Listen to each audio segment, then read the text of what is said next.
새벽 1시, 도어락 비밀번호를 누르고 현관문을 열자마자 시어머니가 들이닥쳤다. 밥도 안 해놓고 이제야 기어들어와? 며느리가 돼가지고 뭐 하는 짓이야.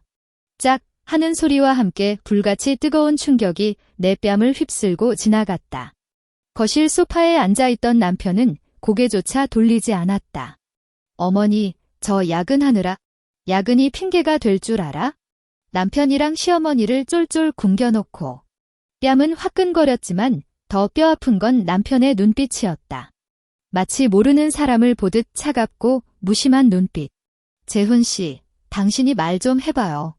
엄마 말이 맞지 뭐. 너 요즘 돈 좀 번다고 너무 하는 거 아니야? 그 순간 머릿속에서 무언가 툭 하고 끊어지는 소리가 들렸다. 지난 3년, 내가 참고 견뎌온 모든 것이 순식간에 무너져 내렸다. 굴욕적인 순간, 눈물이 뺨을 타고 흘러내렸다. 어머니, 나는 꾹 눌러왔던 말을 토해냈다. 목소리는 떨렸지만 차가웠다. 하지만 그들은 몰랐다. 대기업 회계 감사를 책임지는 내가 마음만 먹으면 얼마나 치밀하고 철저하게 상대를 파멸시킬 수 있는지 말이다. 본격적인 이야기를 시작하기 전 좋아요와 구독, 댓글로 여러분이 어디서 듣고 계신지 알려주세요. 그곳에 늘 행운이 가득하길 빌겠습니다. 자, 그럼 편안한 마음으로 들어주세요. 안녕하세요. 저는 정유나입니다. 올해 35, 용산에 있는 회계법인에서 감사팀 팀장으로 일하고 있습니다. 오늘 들려드릴 이야기는 제 인생에서 가장 힘들었지만 동시에 가장 값진 경험에 관한 것입니다. 2024년 초겨울, 대기업 감사 시즌이 한창일 때였습니다. 매년 이맘때면 저희 회계법인은 그야말로 전쟁터가 됩니다. 재무제표 심사, 내부 통제 평가, 리스크 요소 분석까지. 하루 14시간씩 책상 앞에 앉아 있어도 시간이 모자랄 지경이었죠. 특히 제가 맡은 대기업은 올해 신규 사업 확장으로 회계 처리가 복잡해져서 저는 연일 밤을 새우며 감사 업무에 매달려야 했습니다. 그날도 마찬가지였고요. 새벽 5시, 알람 소리에 용수철처럼 튀어 일어나 전투복을 입듯 정장을 갖춰 입고 회사로 향했습니다. 아침 8시부터 밤 12시까지 제 주식은 믹스커피와 편의점 김밥이었습니다. 모니터 앞에서 숫자들과 씨름하고 클라이언트와 화상회의를 하고 감사보고서 초안을 작성하는 것, 그것이 제 일상이었습니다. 사실 결혼 전에는 이런 야근도 의미가 있었습니다. 몸은 고되도 성취감이 있었고 무엇보다 제가 번 돈으로 상암동에 아파트 한 채를 마련할 수 있었으니까요. 그 집은 제가 신입사원 때부터 5년 동안 먹고 싶은 것, 입고 싶은 것 참아가며 악착같이 모은 돈으로 산 피와 땀의 결정체였습니다. 등기부등본에 오직 정유나 세 글자만 찍혀있는 그 집은 제 자부심이었습니다. 하지만 결혼 3년 차인 지금 그 자랑스러운 집으로 가는 길은 점점 무거워지기만 했습니다. 지하철역에 내려 아파트 단지로 걸어가는 길이면 가슴 한구석에 서늘한 바람이 부는 것 같았죠. 자정이 넘어서야 겨우 현관문을 열었습니다. 거실에 들어서자마자 눈에 들어온 건 바닥에 널브러진 배달 음식 용기들이었습니다. 치킨 박스, 피자판, 족발 뼈다귀, 보쌈 접시. 테이블 위엔 과일 껍질과 맥주 캔이 쌓여 있었고 바닥엔 과자 부스러기가 모래처럼 밟혔습니다. 남편 재훈은 소파에 누워 게임 패드를 쥔 채 TV 화면에서 눈을 떼지 않았습니다. 나를 힐끗 보더니 짜증 섞인 말투로 툭 내뱉더군요. 여보, 카드 왜 안 돼? 아까 결제 실패뜨던데. 나는 신발도 벗지 못한 채 멈춰 섰습니다. 한도 초과라는 뜻이었습니다. 이번 달 카드 명세서를 머릿속으로 대충 계산해봐도 기가 찰 노릇이었습니다. 도대체 뭘 얼마나 샀길래 한도가. 아, 몰라. 엄마가 맛있는 것 좀 먹으라 해서 시킨 거고 난 공부하는데 필요한 것 좀 샀어. 재훈이 말하는 공부란 9급 공무원 시험 준비를 말합니다. 결혼할 때 2년 안에 무조건 붙겠다고 큰소리쳤지만 그 약속은 3년째 공수표가 되고 있었습니다. 책상에 앉아있는 모습보다 게임을 하거나 유튜브를 보는 모습을 훨씬 자주 봤으니까요. 냉장고 문을 열어보니 텅 비어 있었습니다. 생수 한 병, 말라비틀어진 김치 한 종지, 먹다 남은 과일 몇 조각이 전부였습니다. 며칠 야근하는 동안 집에서는 줄곧 배달 음식만 시켜 먹었다는 걸 그제야 알았습니다. 그때 안방 문이 열리고 시어머니가 나왔습니다. 최금자 여사, 올해 60이 되신 분입니다. 석 달 전부터 아들 밥 못 얻어먹을까 봐 걱정된다는 핑계로 저희 집에 눌러 앉으셨지만 사실상 아들 시중만 들고 계셨죠. 유나 너 여태 어디 갔다가 이제 오니? 며칠째 밥도 안 하고. 나는 최대한 조심스럽게 대답했습니다. 어머니, 회사 감사 시즌이라 계속 야근이어서요. 내일은 장봐 올게요. 그게 무슨 말버릇이니? 남편이랑 시어머니가 있는데 며칠씩이나 밥을 안 해? 우리 재훈이 라면만 먹어서 얼굴 반쪽 된 것 좀 봐라. 어머니 말대로라면 재훈이는 라면만 먹었어야 했지만 거실 꼴을 보면 라면, 치킨, 피자, 족발까지 풀코스로 즐긴 게 분명했습니다. 하지만 어머니는 마치 내가 가족을 굶긴 죄인인 양 몰아세웠습니다. 죄송해요. 내일은 일찍 와서. 내일. 그럼 오늘도 야근한다는 거냐? 더는 변명할 기운도 없었습니다. 하루 종일 숫자와 싸우느라 머리는 깨질 듯 아팠고 다리는 퉁퉁 부어 감각이 없었습니다. 나는 그저 말없이 고개를 숙이고 욕실로 향했습니다. 거울 속에 비친 내 얼굴은 말이 아니었습니다. 눈 밑엔 다크서클이 퀭하게 내려앉았고 피부는 푸석했습니다. 언제부터 내가 이렇게 찌들어 버린 걸까? 샤워기 물줄기를 맞으며 문득 이상한 생각이 들었습니다. 분명 내 집인데, 내 명의로 된 집인데 왜 나는 여기서 하숙생처럼 눈치를 보며 살아야 하는 걸까? 잠들기 전 습관처럼 스마트폰으로 이번 달 카드 명세서를 확인했습니다. 하루가 멀다고 찍힌 배달 앱 결제 내역, 수차례의 게임 아이템 결제, 그리고 이해할 수 없는 현금 인출 기록들. 새벽 공기가 차가웠습니다. 겨울이 깊어가고 있었지만 그때는 몰랐습니다. 제 마음도 똑같이 얼어붙고 있다는 것을요. 그저 너무 피곤해서 그렇겠거니 하며 눈을 감았습니다. 다음 날도 똑같은 알람 소리에 전쟁 같은 하루가 시작될 걸 알면서도 어떻게든 버텨야 한다고 생각했습니다. 그때는 참는 게 당연한 줄 알았습니다. 결혼이란 원래 그런 거고 가족이란 서로 맞춰가며 사는 거라고 믿었으니까요. 하지만 세상에는 참을 수 없는 임계점이라는 게 있습니다. 그리고 그 선이 무너지기 직전이라는 걸 저는 미처 깨닫지 못하고 있었습니다.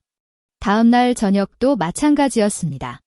클라이언트 회사의 재무제표 이슈가 예상보다 복잡해 새벽 1시가 넘어서야 집에 도착했습니다. 현관 도어락을 열자마자 문이 벌컥 열렸습니다. 마치 기다리고 있었다는 듯 시어머니가 현관 앞에 서 계셨습니다. 표정은 어제보다 더 험악했습니다. 이제야 기어들어와. 며느리가 돼가지고. 신발을 벗기도 전에 쏟아지는 폭언에 정신이 아득했습니다. 기어들어온다는 표현이 거슬렸지만 일단 사과부터 하려 했습니다. 죄송해요 어머니, 회사 일이 좀... 회사 일... 그게 핑계가 돼? 남편이랑 시어머니 굶겨놓고 밖으로 나돌아? 그때까지만 해도 저는 최대한 공손했습니다. 목소리를 낮추고 고개를 숙였죠. 내일은 일찍 와서 장도 보고 식사 챙겨드릴게요. 내일. 또 내일. 우리 재훈이 며칠째 제대로 된 밥도 못 먹었어.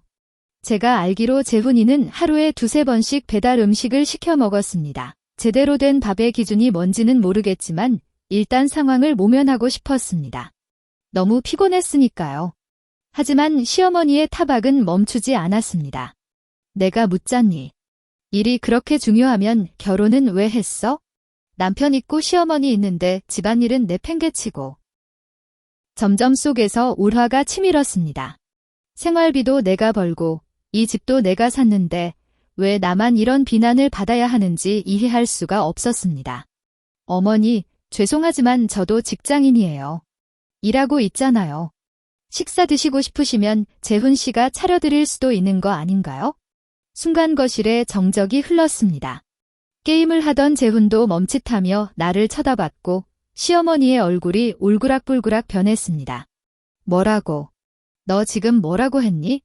아니, 제 말은 재훈 씨도 집에 있으니까 가끔은 재훈이 지금 공무원 시험 공부하느라 바쁜 애한테 밥을 하라고? 나는 고개를 들어 재훈을 바라봤습니다. 소파에 누워 게임 패드를 쥐고 총싸움 게임에 열중하고 있는 그 모습. 도대체 무슨 공부를 저런 자세로 하는지 궁금할 지경이었습니다. 재훈 씨 공부하는 거 맞아요?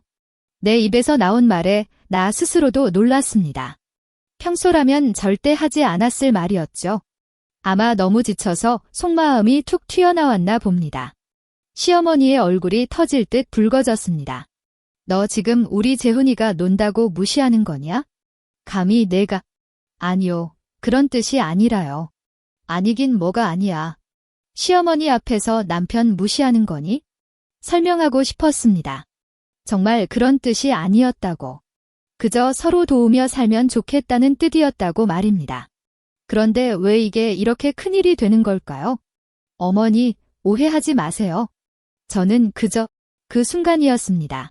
시어머니의 손바닥이 내 뺨을 강타했습니다. 짝! 거실에 날카로운 타여름이 울려 퍼졌습니다. 충격에 한 걸음 뒤로 물러섰습니다. 뺨이 불에 댄 듯 화끈거렸고 귀에서 이명소리가 들렸습니다. 하지만 더 충격적인 건 재훈의 반응이었습니다. 재훈은 게임을 멈추고 벌떡 일어났습니다. 그러고는 나에게 소리쳤습니다. 너 엄마한테 말버릇이 그게 뭐야? 엄마가 얼마나 속상하시면 이러시겠어. 믿을 수가 없었습니다. 뺨을 맞은 건 나인데 남편이란 사람은 나를 위로하기는커녕 시어머니 편을 들고 있었습니다. 재훈 씨, 나 지금 뺨 맞았어. 뺨을 맞았다고. 엄마가 언제 때렸어? 그냥 손이 살짝 닿은 거지? 시어머니도 거들었습니다. 그래, 내가 언제 때렸니? 너 지금 나를 폭력배로 몰아가려는 거냐? 기가 막혔습니다. 분명 때려놓고 안 때렸다니. 게다가 남편은 아내가 아닌 엄마 편이라니. 이게 정상적인 가족인가요? 그러니까 내가 지금 거짓말을 하고 있다는 거야? 거짓말이 아니더라도 내가 너무 예민하게 구는 거 아니야? 엄마가 다 너 잘 되라고 하시는 말씀이잖아. 나 잘 되라고? 뺨 때리는 게 나 잘 되라고 하는 짓이야? 아, 진짜 안 때렸다니까. 내가 하도 말대꾸를 하니까 엄마가 욱해서 그러신 거지? 나는 재훈을 똑바로 쳐다봤습니다. 결혼 3년, 연애 기간까지 합치면 5년. 꽤 긴 시간을 함께했지만 이 순간 그가 정말 낯설게 느껴졌습니다. 그럼 내가 무슨 심한 말을 했는데? 밥 먹고 싶으면 재훈이한테 하라며? 그게 며느리가 할 소리야? 시어머니가 맞장구를 쳤습니다. 그렇지. 시어머니가 며느리한테 밥하라는 게 뭐가 이상해? 어느 집 며느리가 안 그러고 사니? 그제야 알았습니다. 이 사람들에게 나는 며느리가 아니라 돈 벌어오는 가정부였습니다.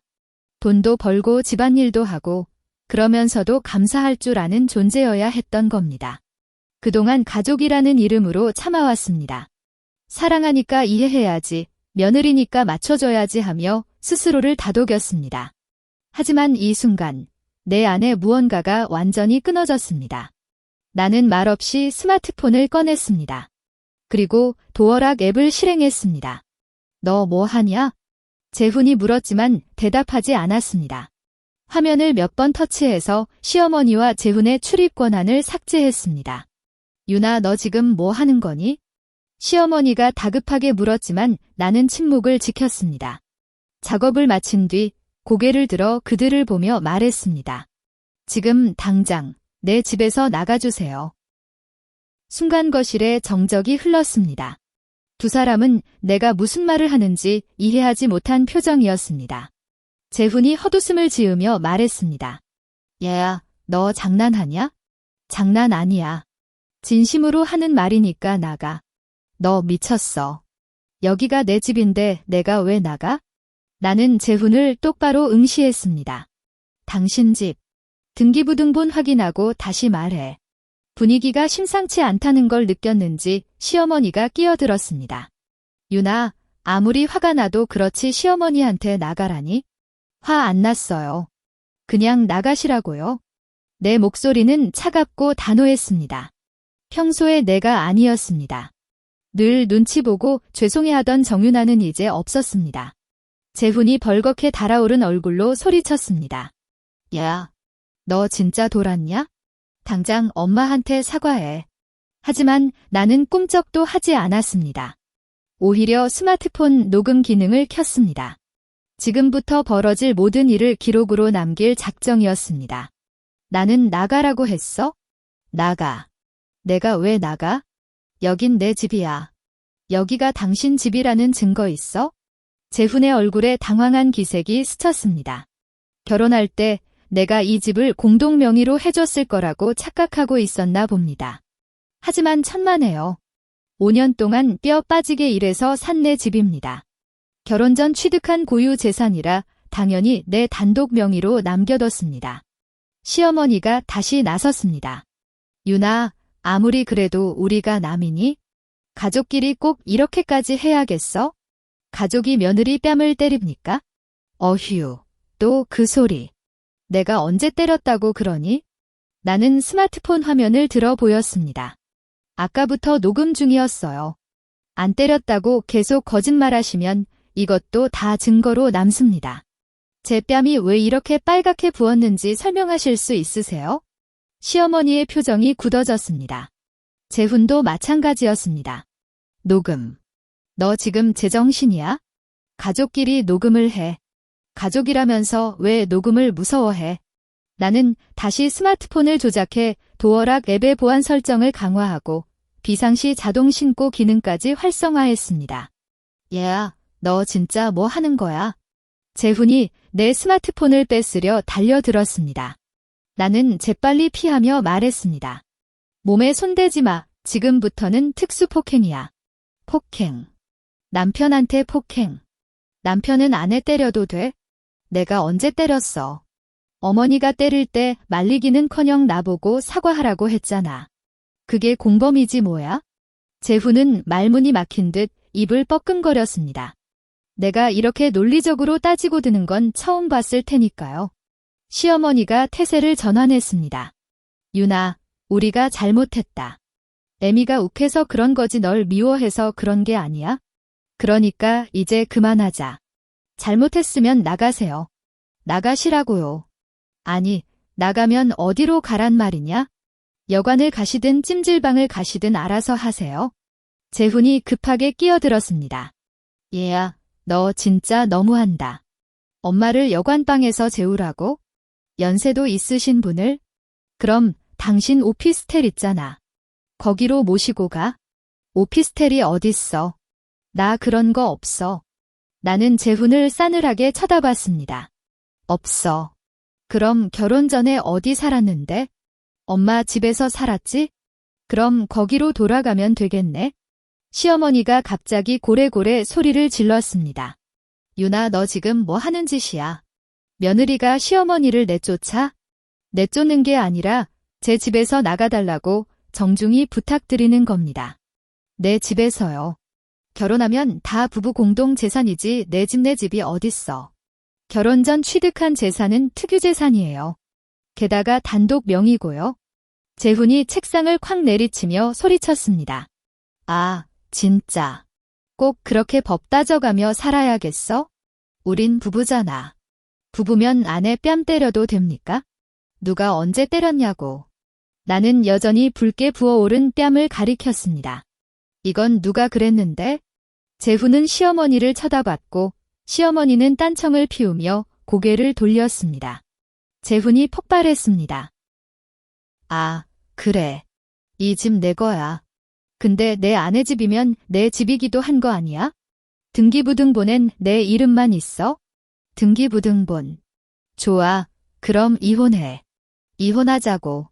나는 차분하게 재훈을 바라보며 대답했습니다. 좋아. 이혼해. 뭐. 예상치 못한 대답에 재훈이 당황했습니다. 아마 내가 단돼 미안해하며 매달릴 줄 알았겠죠. 시어머니가 황급히 말렸습니다. 이혼이라니. 부부 싸움 좀 했다고 이혼하는 법이 어디 있니? 부부 싸움. 시어머니가 며느리 뺨 때리는 게 부부 싸움입니까? 아휴, 손이 살짝 닿은 거라니까 그러네. 나는 스마트폰을 흔들어 보였습니다. 녹음 중이라고 말씀드렸죠? 계속 거짓말하시면 불리해지실 텐데요. 그제야 두 사람은 사태의 심각성을 깨달은 듯 했습니다. 재훈이 전략을 바꿨습니다. 여보, 우리 좀 진정하자. 다들 흥분해서 그래? 내일 얘기해. 아니, 지금 나가. 나가서 어디서 자라고. 그건 내 알바 아니고. 돈도 없는데 어떡하라고. 나는 지갑에서 현금 5만 원짜리 한 장을 꺼냈습니다. 자, 여관비. 재훈이 그 돈을 보더니 헛웃음을 터뜨렸습니다. 비웃음이었습니다. 5만 원. 나보고 지금 싸구려 모텔 가서 자라는 거야? 아니, 영원히. 순간 재훈의 표정이 싸늘하게 굳었습니다. 그는 날카로운 눈빛으로 나를 노려보며 말했습니다. 좋아. 아주 잘 알겠어. 내가 날 이렇게 취급한다 이거지? 그는 어딘가로 전화를 걸었습니다. 형, 미안한데 오늘 밤 신세 좀 져야겠다. 집에 좀 복잡한 일이 생겨서. 나는 말없이 그의 통화를 지켜봤습니다. 상황을 얼버무리는 게 뻔히 보였습니다. 전화를 끊은 재훈이 나를 보며 으름장을 놓았습니다. 그래, 오늘은 내가 나간다. 하지만 이걸로 끝이라고 생각하지 마, 두고 봐. 협박처럼 들렸지만 더 이상 무섭지 않았습니다. 시어머니와 재훈이 짐을 챙기는 동안 나는 소파에 앉아 기다렸습니다. 그들이 현관문을 나서는 것을 확인하고 문을 잠근 뒤 이중 잠금 장치까지 걸었습니다. 그날 밤 나는 정말 오랜만에 고요한 집에서 잠들었습니다. 하지만 알고 있었습니다. 이건 시작일 뿐이라는 것을. 진짜 전쟁은 이제부터라는 것을요. 다음 날 새벽 2시, 요란한 벨소리에 잠에서 깼습니다. 처음엔 꿈인 줄 알았지만 소리는 계속되었습니다. 누군가 작정하고 누르는 듯 길고 신경질적인 소리였습니다. 월패드 화면을 확인해보니 재훈과 시어머니가 서 있었습니다. 재훈은 문을 쾅쾅 두드리고 있었고 시어머니는 초인종을 연타하고 있었습니다. 윤아, 문 열어. 뭐 하는 짓이야? 정윤아, 당장 문 안 열어? 나는 인터폰 수화기를 들었습니다. 지금 몇 시인지 아세요? 이웃들 다 깨요. 이웃. 그럼 문 열면 될 거 아니야. 문 안 열어요? 나가라고 했잖아요. 재훈이 발로 문을 걷어차기 시작했습니다. 쿵, 쿵 하는 둔탁한 소리가 복도를 울렸습니다. 얘야, 정윤아. 문 열라고. 당장. 당황스러웠습니다. 평소 방구석에서 게임만 하던 얌전한 재훈이 이렇게까지 난폭하게 나올 줄은 몰랐습니다. 시어머니도 거들었습니다. 윤아, 너 시어머니를 문전박대해? 이게 말이 되니? 고함과 발길질 소리, 인터폰 벨 소리가 뒤섞여 아수라장이 되었습니다. 이 시간에 이러시면 경찰 부를 거예요. 그때 옆집 인터폰이 울렸습니다. 저기요, 너무 시끄러워요. 새벽에 이게 무슨 민폐입니까? 옆집 아주머니께 죄송하다고 사과한 뒤 나는 112를 눌렀습니다. 네, 경찰입니다. 여기 가정폭력 신고 좀 하려고요. 지금 집 앞에서 남편이랑 시어머니가 행패를 부리고 있어요. 위치가 어디십니까? 상암동 XX 아파트 5동 5호요. 어제 시어머니한테 폭행당해서 내쫓았는데 새벽에 찾아와서 문 부술듯이 두드리고 난리예요. 알겠습니다. 바로 출동하겠습니다. 전화를 끊고 나니 조금 안심이 되었지만 문 밖의 소란은 여전했습니다. 정윤아, 내 말 안 들려? 여긴 내 집이라고. 당신 이름이 어디 쓰여 있는데? 결혼하면 다 공동 명의지. 법 공부 좀 더 하고 와. 무식한 티 내지 말고. 시어머니가 악을 썼습니다. 윤아, 너 정말 이럴 거냐? 우리가 가족이지 남이니? 가족이 새벽에 와서 문을 걷어찹니까? 갈 데가 없어서 그러잖아. 그건 제가 알 바 아니고요. 잠시 후 엘리베이터가 열리고 경찰관 2명이 나타났습니다. 나이 지긋한 경찰관과 젊은 경찰관이었습니다. 신고 받고 왔습니다. 무슨 일입니까? 재훈이 다급하게 선수 쳤습니다. 아, 경찰관님. 부부싸움을 좀 했는데 아내가 집에서 쫓아냈어요. 집에 들어가려는데 문을 안 열어줘서요. 그래서 새벽에 이렇게 소란을 피우신 겁니까? 시어머니도 거들었습니다. 경찰 양반, 며느리가 시어머니를 내쫓는 게 말이 됩니까? 이 집이 우리 아들 집인데. 나는 문을 열고 나갔습니다. 그리고 미리 준비해둔 등기부등본과 녹음 파일을 보여줄 준비를 했습니다. 경찰관님, 어제 이 사람들이 저한테 폭력을 행사했어요. 여기 뺨 맞은 자국 보이시죠? 녹음 파일도 있습니다. 나이든 경찰관이 내 뺨을 확인하더니 물었습니다. 언제 발생한 일입니까? 어제 새벽 1시쯤이요. 그리고 이 진명인은 누구 겁니까? 나는 등기부등본을 내밀었습니다. 제 단독 명의입니다. 결혼 전에 제가 산 집이고요. 경찰관이 서류를 훑어보더니 제 훈을 쳐다봤습니다. 선생님, 여기 선생님 성함은 없는데요? 아니, 그래도 남편이잖아요. 부부면 당연히 공동재산 아닙니까? 결혼 전 취득한 재산이고 단독 명의면 특유재산으로 봅니다. 게다가 가정폭력 신고까지 들어왔고 시어머니가 펄쩍 뛰었습니다. 가정폭력이라니요. 때린 적 없어요. 그냥 홧김에 손이 살짝 스친 거지. 스쳤는데 뺨이 이렇게 붓습니까? 나는 스마트폰을 켜서 어제 녹음한 파일을 재생했습니다. 이짝 하는 타격음과 시어머니의 폭언, 남편의 방관이 적나라하게 흘러나왔습니다. 이거 명백한 가정폭력이고요. 지금은 주거침입 시도하고 계신 겁니다. 제 훈이 억울하다는 듯 소리쳤습니다. 주거침입이라니. 내가 내 집에 들어가는 게 왜 주거침입이야. 선생님, 법적으로 거주 권한이 불분명한 상태에서 집주인이 거부하는데 강제로 들어가려 하면 주거침입이 될 수 있습니다. 게다가 이웃집 신고까지 들어왔고요. 경찰관의 단호한 태도에 제 훈과 시어머니는 말문이 막혔습니다. 일단 오늘은 돌아가시고 날 밝으면 법적으로 해결하세요. 여기서 더 소란 피우시면 현행범으로 체포될 수 있습니다. 제 훈이 마지막으로 애원하듯 나를 불렀습니다. 여보, 제발 우리 이러지 말자. 내일 얘기해. 응. 하지만 나는 고개를 저었습니다. 할 얘기 없어. 법대로 해. 경찰관들의 제지 속에 두 사람은 결국 엘리베이터를 타고 내려갔습니다.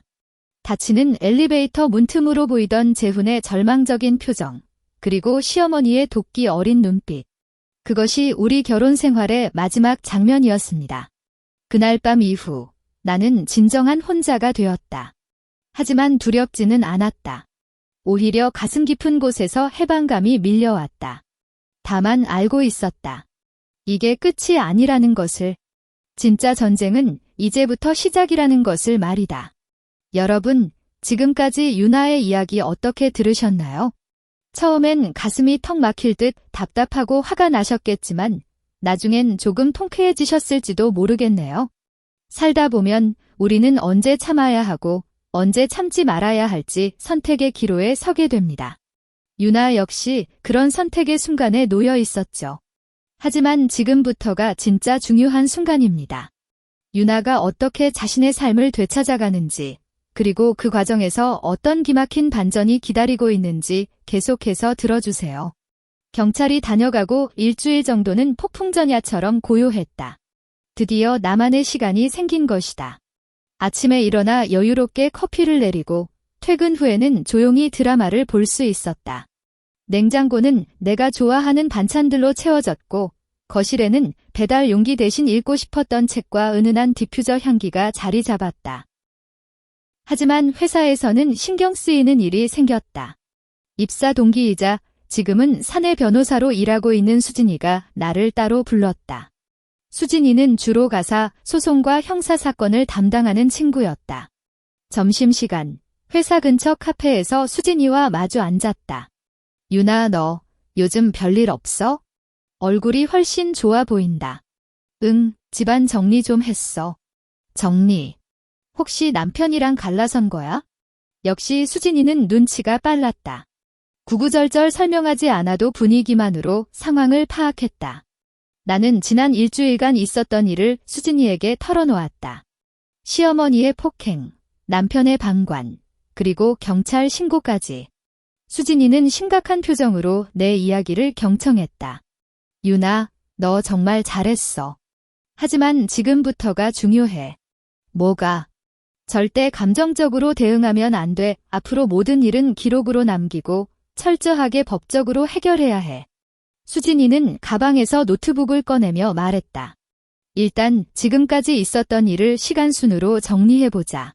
가정폭력 사건, 주거침입 시도, 경찰 신고 내역.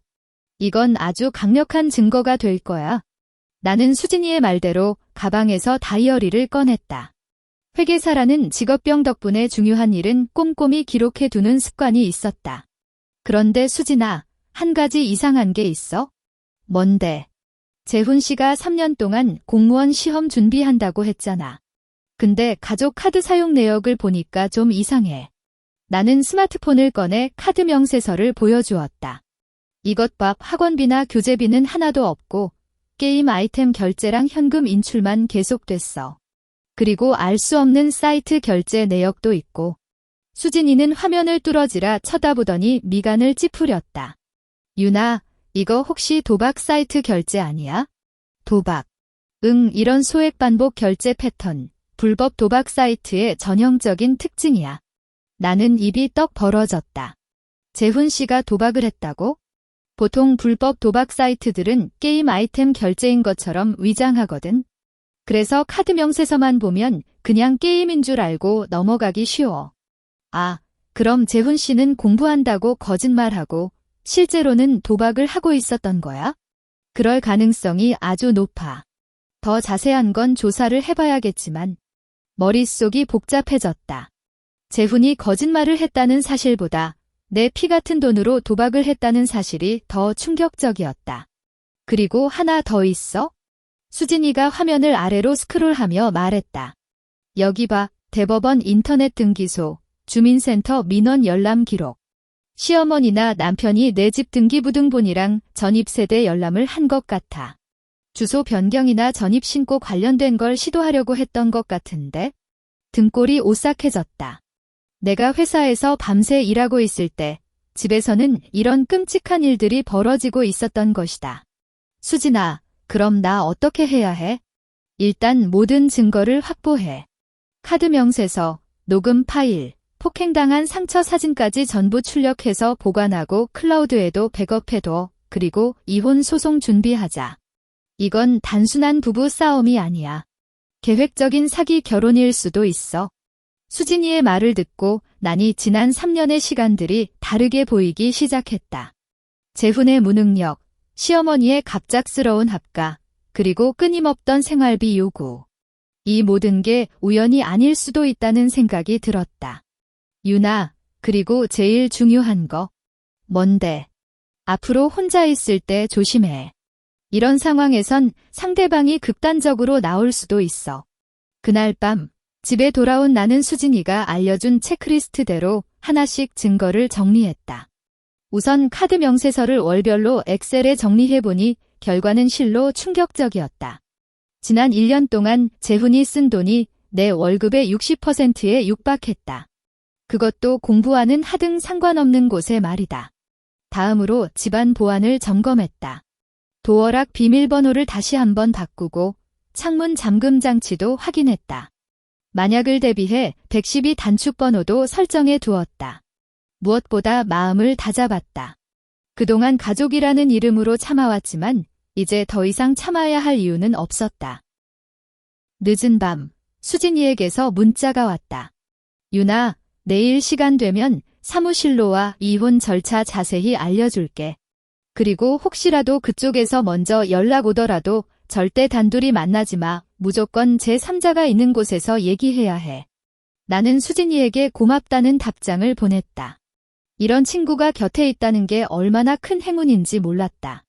그날 밤, 나는 처음으로 내 인생을 위한 중요한 결정을 내렸다. 더 이상 눈물이나 감정에 호소하지 않고 정확한 팩트와 법의 논리로 내 삶을 지키겠다고. 창밖으로 보이는 서울의 야경이 평소보다 더 선명하게 빛났다. 마치 새로운 시작을 알리는 신호등처럼. 하지만 그때는 몰랐다. 내가 모르는 더 추악한 진실이 숨겨져 있다는 것을. 다음 날 오후, 회사에서 상상도 못한 일이 벌어졌다. 클라이언트와 감사보고서 관련 회의를 하고 있는데 갑자기 로비 쪽이 소란스러워졌다. 정윤아. 정윤아 어딨어? 재훈의 목소리였다. 회의실에 앉아있던 나는 심장이 덜컥 내려앉았다. 설마 회사까지 찾아올 줄은 꿈에도 몰랐다. 클라이언트들도 당황한 기색이 역력했다. 윤아 팀장님, 아는 분이세요? 얼굴이 화끈거렸다. 창피함과 당혹감이 동시에 밀려왔다.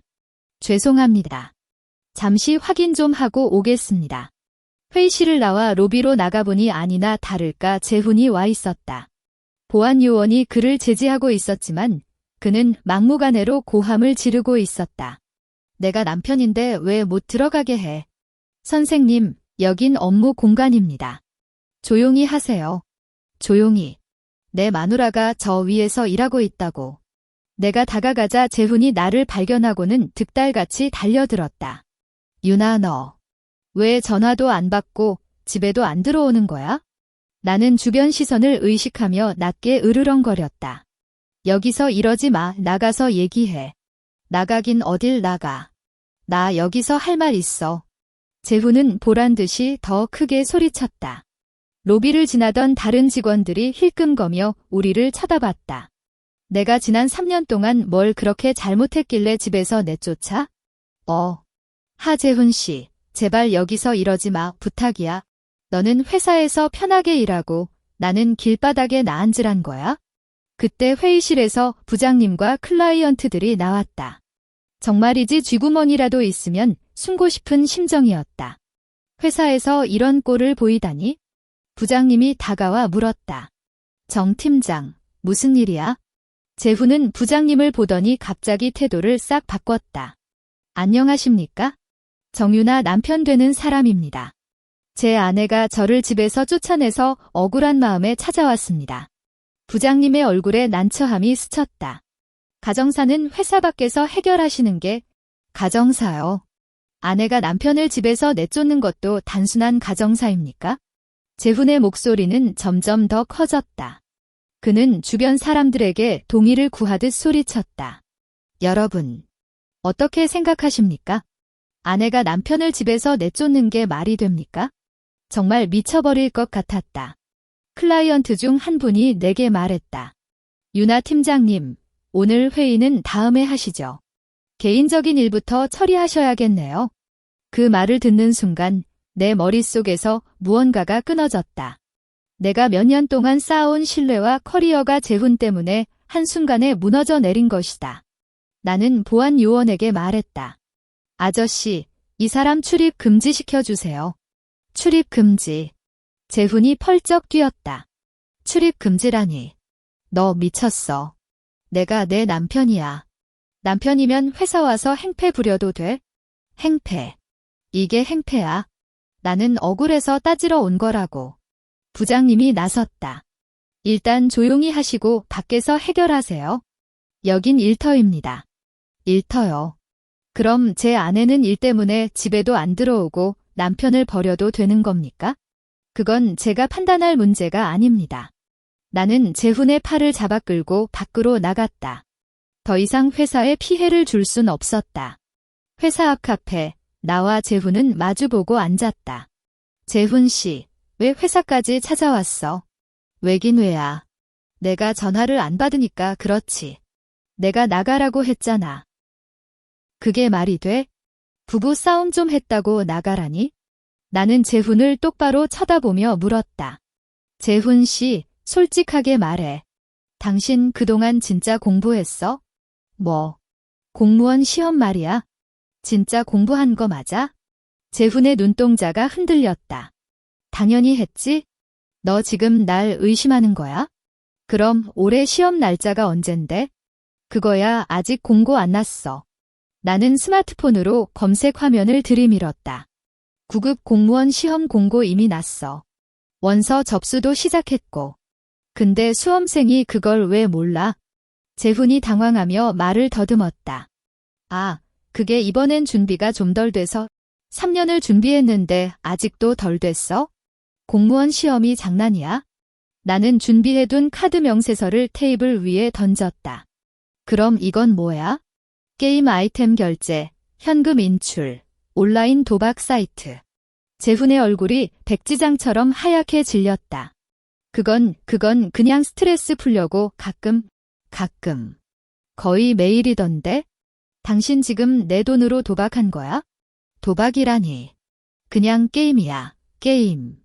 재훈이 버럭 소리를 질렀다. 확실해? 변호사가 확인해 준 거야? 내가 결제 내역 확인한 사이트들, 전부 불법 도박 사이트라고 하더라. 재훈은 꿀 먹은 벙어리가 되었다. 그러더니 갑자기 바닥에 무릎을 꿇었다. 카페에 있던 사람들이 웅성거리며 우리를 쳐다봤지만 아랑곳하지 않았다. 유나, 미안해. 내가 잘못했어. 진짜 다시는 안 그럴게. 한 번만 봐줘. 제발. 나 갈 데도 없잖아. 재훈은 두 손을 싹싹 빌며 애원했다. 하지만 내 마음은 차갑게 식어 있었다. 재훈 씨, 이제 너무 늦었어. 늦다니. 왜? 우리 사랑했잖아. 사랑. 날 속이고 내 돈으로 도박하는 게 사랑이야? 그러자 재훈이 다시 벌떡 일어나더니 협박조로 돌변했다. 좋아. 내가 정 그렇게 나온다 이거지? 나도 가만히 안 있을 거야. 이혼. 해. 하지만 너도 곱게는 못 끝낼 줄 알아? 그 순간 나는 스마트폰 녹음 버튼을 눌렀다. 앞으로의 모든 대화를 기록하기 위해서였다. 재훈은 자리를 박차고 일어나며 말했다. 두고 봐, 이게 끝이 아니니까. 그가 카페를 나간 뒤에도 나는 한참 동안 멍하니 앉아 있었다. 오늘 회사에서 벌어진 일이 어떤 파장을 몰고 올지 걱정되었다. 동료들은 나를 어떻게 생각할까? 클라이언트들은 나를 신뢰할까? 하지만 한 가지 확실한 건 이제 되돌릴 수 없다는 사실이었다.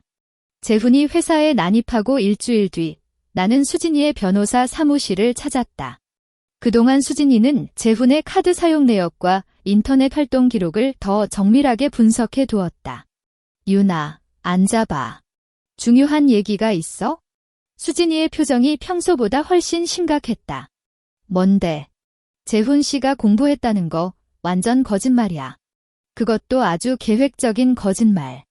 수진이가 서류 뭉치를 건넸다. 이것 봐, 지난 3년치 카드 내역을 분석해봤는데 학원비나 교재비, 원서 접수비 같은 건 단 한 건도 없어. 그럼 그동안 뭐 한 거야? 인터넷 도박.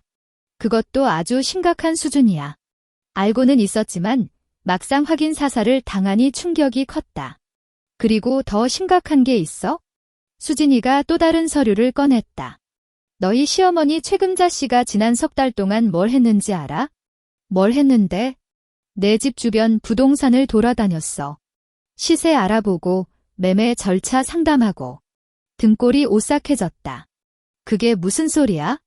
아마 내 집을 팔아서 현금화하려고 했던 것 같아. 부부 공동 재산이라는 명목으로 우기면서 말이야. 하지만 내 단독 명의라 쉽지 않았겠지? 수진이는 모니터 화면을 돌려 보여주었다.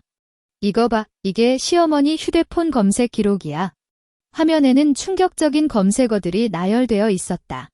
며느리 진명의 변경, 사실혼 관계 재산권, 기혼 시 재산 분할 기여분. 말문이 막혔다. 그리고 이거 정말 소름 끼치는 건데. 수진이가 다른 화면을 띄웠다. 시어머니 거주권, 사실혼 인정 조건. 이런 걸 검색했어? 이건 또 무슨 소리야? 시어머니가 너희 집에 들어와 살면서 사실상의 거주권을 주장하고 재훈 씨와 내가 실질적으로 공동생활을 했다는 걸 근거로 재산권을 주장하려 했던 것 같아. 정말이지 기가 막혔다. 내가 밖에서 뼈 빠지게 일하는 동안 집구석에서는 내 재산을 어떻게 빼앗을지 연구하고 있었던 것이다.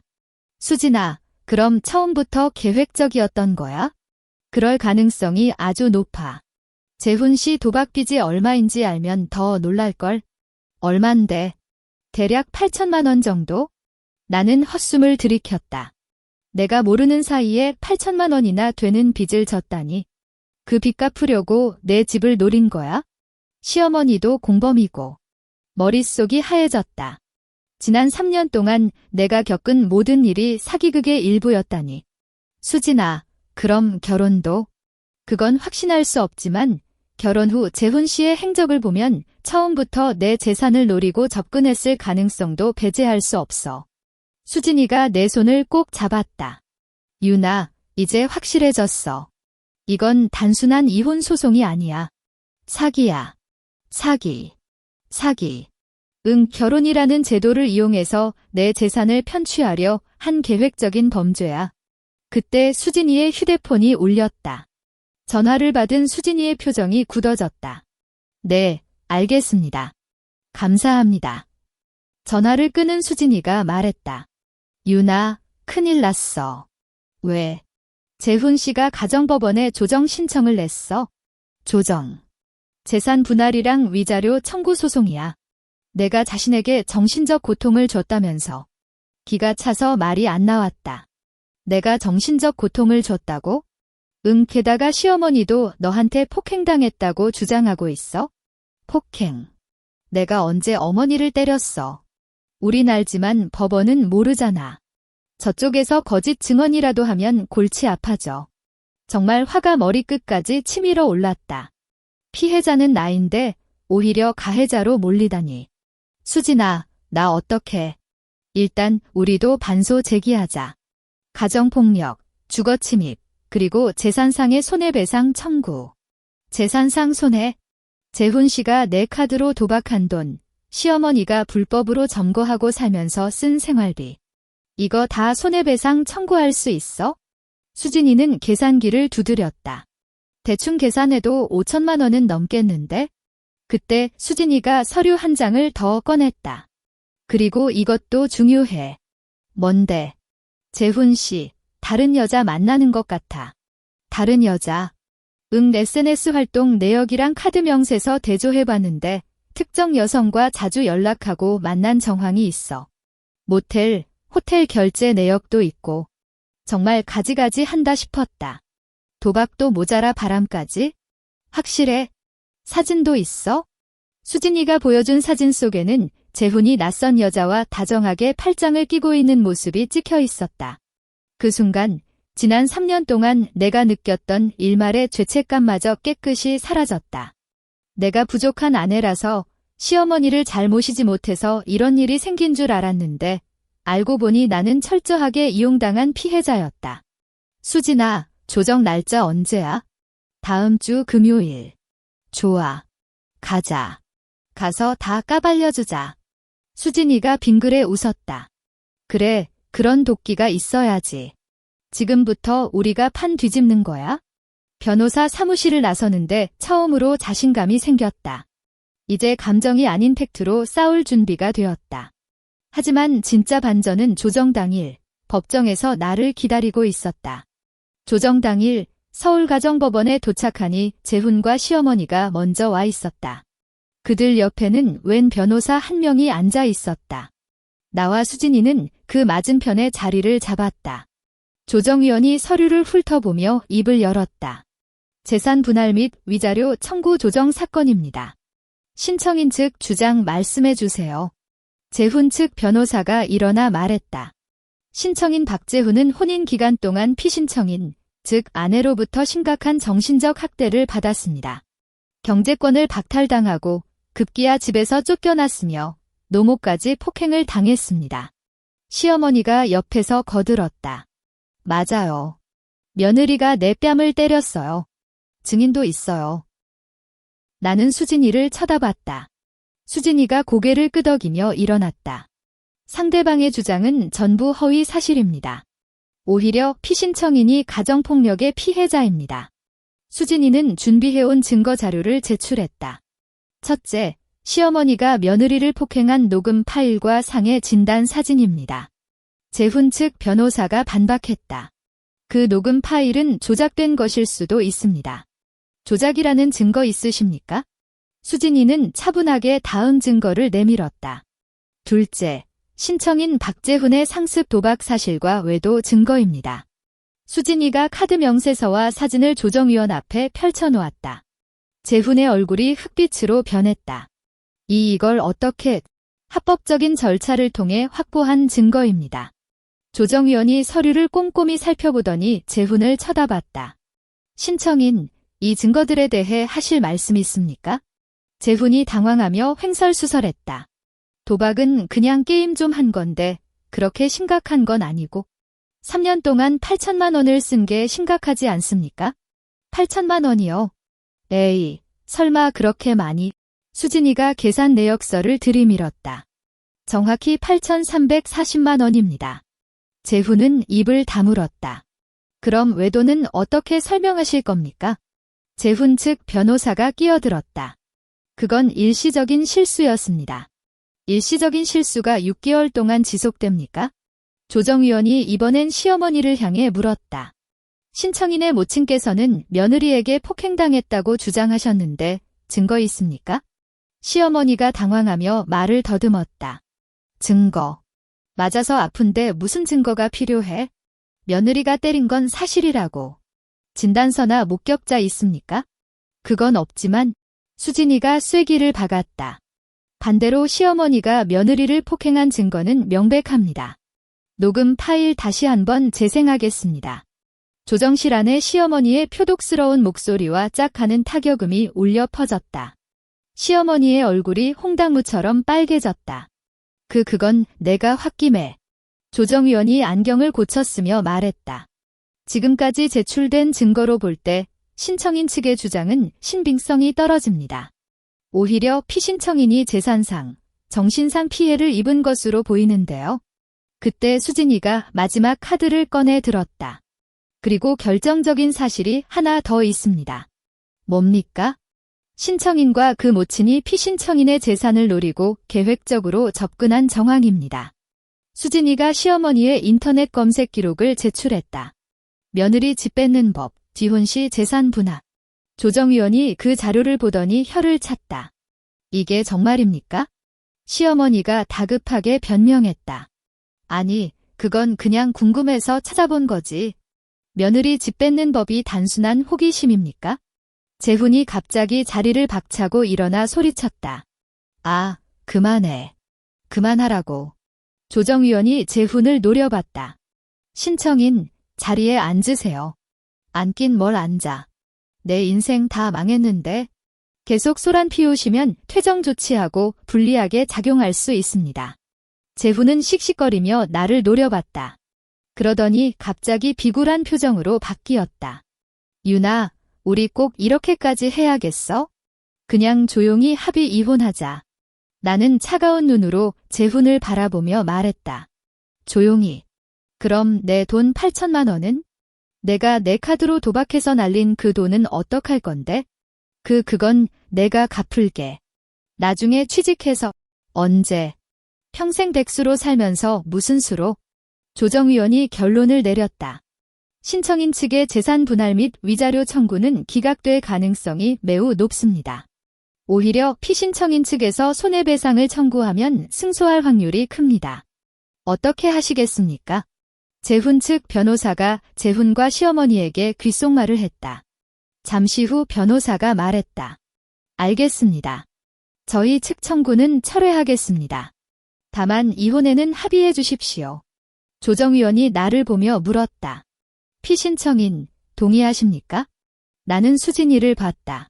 수진이가 고개를 끄덕였다. 이혼에는 동의합니다. 단, 재산 분할은 없으며 도박으로 탕진한 8천만 원에 대한 채무 변제 각서를 써주십시오. 그리고 접근 금지 명령도 신청합니다.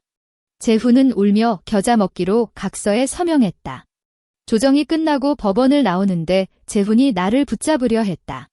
유나, 진짜 너무한다. 우리 좋았던 때도 있었잖아. 재훈 씨, 우린 이제 남이야. 다시는 내 앞에 나타나지 마. 시어머니도 한마디 거들었다. 유나, 그래도 3년이나 한 식구로 살았는데 정이라는 게 있지? 나는 시어머니를 싸늘하게 쳐다봤다. 가족이라면서 며느리 뺨 때리고 집뱃을 궁리하는 게 정입니까? 그동안 즐거우셨죠? 이제 그 대가 치르시게 될 겁니다. 두 사람은 아무 말도 하지 못하고 고개를 떨궜다. 법원 정문을 나서자 차가운 겨울바람이 불어왔지만 전혀 춥지 않았다. 수진이가 내 어깨를 감싸며 말했다. 고생했어. 이제 진짜 끝났다. 응, 고마워, 수진아. 진짜 고마워. 그날 밤 텅 빈 집에 돌아와 소파에 앉았다. 처음으로 깊은 숨을 들이마셨다. 3년 동안 가슴을 짓누르던 바위가 사라진 것 같았다. 거실 창밖으로 보이는 서울의 야경이 보석처럼 반짝였다. 두렵지도 외롭지도 않았다. 오히려 가슴 벅찬 자유와 평온함이 밀려왔다. 띠링. 휴대폰이 울렸다. 수진이었다. 축하해, 정윤아. 오늘 저녁은 내가 쏜다. 너의 새로운 시작을 위하여. 나는 미소를 지으며 답장을 보냈다. 고마워. 정말 고마워. 이제야 비로소 이곳이 진짜 나의 집이라는 생각이 들었다. 온전히 나만의 공간, 나만의 삶. 여러분, 오늘 유나의 이야기 어떠셨나요? 고구마 100개 먹은 듯 답답했던 속이 마지막엔 사이다처럼 뻥 뚫리셨나요? 우리는 살면서 가족이라는 이유로 혹은 사랑이라는 이름으로 무조건 참아야 한다고 배울 때가 많습니다. 하지만 유나의 이야기를 통해 깨닫게 됩니다. 참는 게 능사는 아니라는 것을요. 때로는 용기를 내어 아니요 라고 말할 수 있어야 내 삶을 지킬 수 있습니다.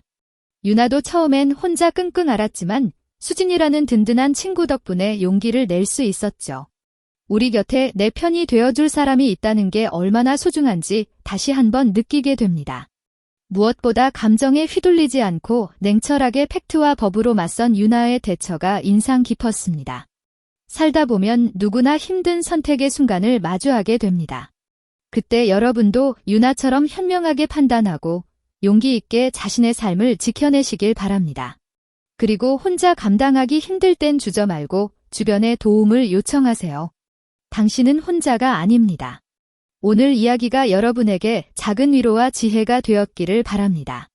구독과 좋아요는 큰 힘이 됩니다. 지금까지 정윤아였습니다. 감사합니다.